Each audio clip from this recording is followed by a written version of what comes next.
Hey everyone, and welcome to today's Explainer. I am absolutely thrilled you're tuning in because today we're going to demystify one of the most critical, yet honestly kind of misunderstood concepts in cloud architecture. We are talking about CIDR subnetting. If you've ever stared at an IP address with a slash at the end of it and wondered how engineers just magically carve up networks, well, you're in exactly the right place. And we aren't just going to sit here looking at dry theory today. No way. We're going to solve a real-world cloud architecture problem from the ground up. By the end of this, you'll literally be seeing the matrix of IP addresses in a totally new way. So let's jump right in. Here is our game plan for today. We've got a clean 5-step roadmap. First, the cloud network scenario. Second, counting our required IP addresses. Third, choosing the CIDR block. Fourth, the actual subnetting process. And finally, number 5, how routing works. All right, let's get into part 1, the cloud network scenario, buildingxyz.com.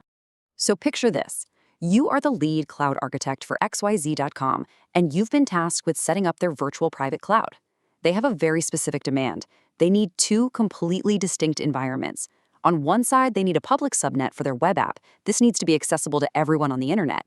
But on the other side, they need a private subnet for their database, which must remain completely hidden and incredibly secure from the outside world. Basically, we need to build one single house, but put a massive impenetrable wall right down the middle of it. Okay, moving on to step 2, counting required IP addresses. Basically, doing the math. Look, before we configure absolutely anything, we gotta gather our requirements. You can think of IP addresses a lot like plots of land in real estate. You simply can't build a server if you don't have the land for it, right? Now, the engineering team tells us they need roughly 100 IP addresses for the web app and another 100 for the database environment. So quick math, that gives us a hard target of 200 host addresses.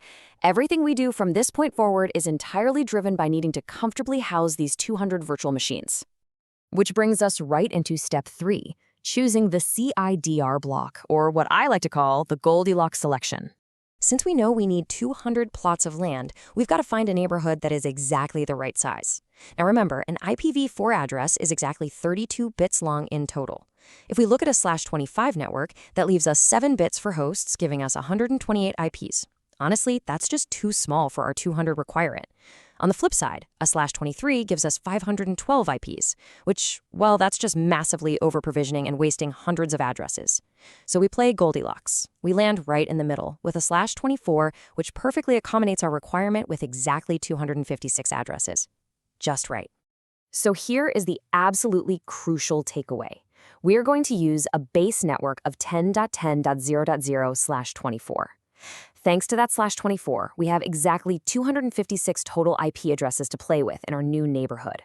But before we get too excited about having 256 spots, we gotta remember the ultimate golden rule of IP mass, -2. You see, out of those 256 addresses, the very first address, .0, is entirely reserved.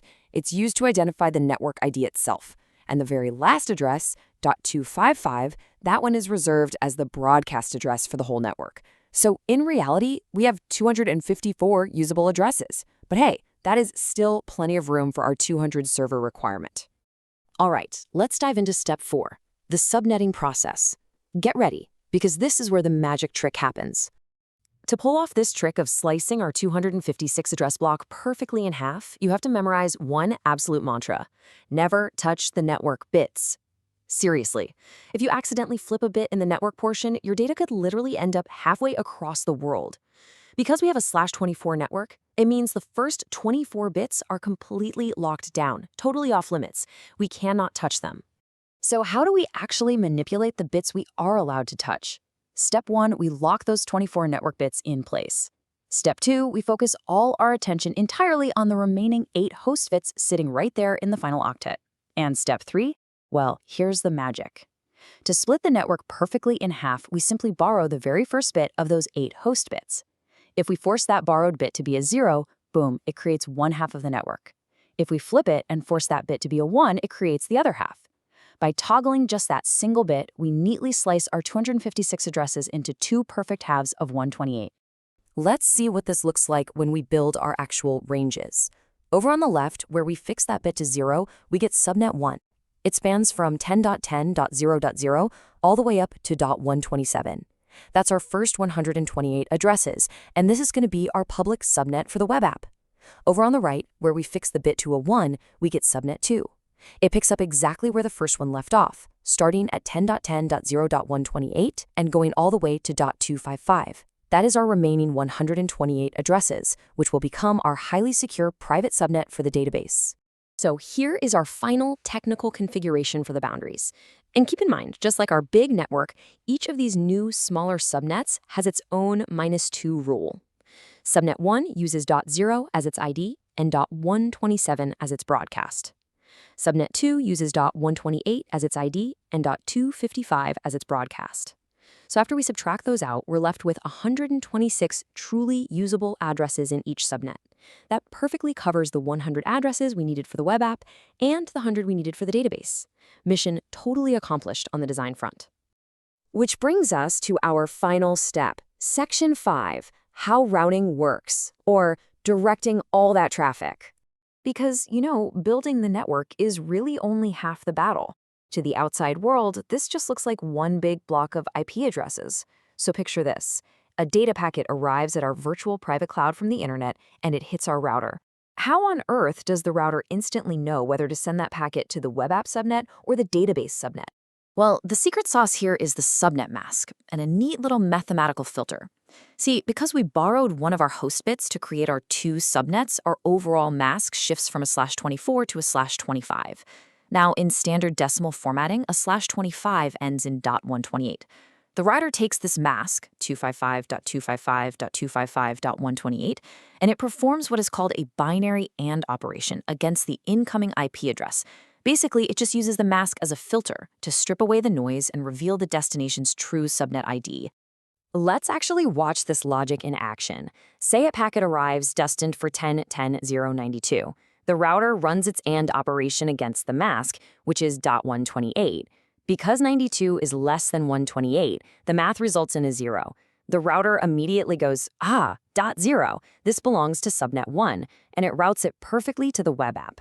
Now imagine another packet arrives, this time for 10.10.0.136. The router runs that exact same AND operation with .128. This time, because 136 is higher than 128, the math evaluates to 128. The router says, .128. This goes to subnet 2 and securely routes it straight to the database environment. The math perfectly and flawlessly directs the traffic every single time. And there you have it. We just went from a totally blank slate to a fully subnetted, highly secure cloud architecture using absolutely nothing but binary logic and some basic deductive reasoning. I know subnetting can seem incredibly intimidating at first glance, but once you break it down into these systematic steps, it really is just an elegant puzzle. So now that you've seen the math behind the magic and you understand exactly how routers direct traffic behind the scenes, my question to you is, are you ready to architect your first virtually divided network? Think about how you can take these exact rules and apply them to your own cloud engineering journey. Thanks so much for joining me on this explainer, and keep building.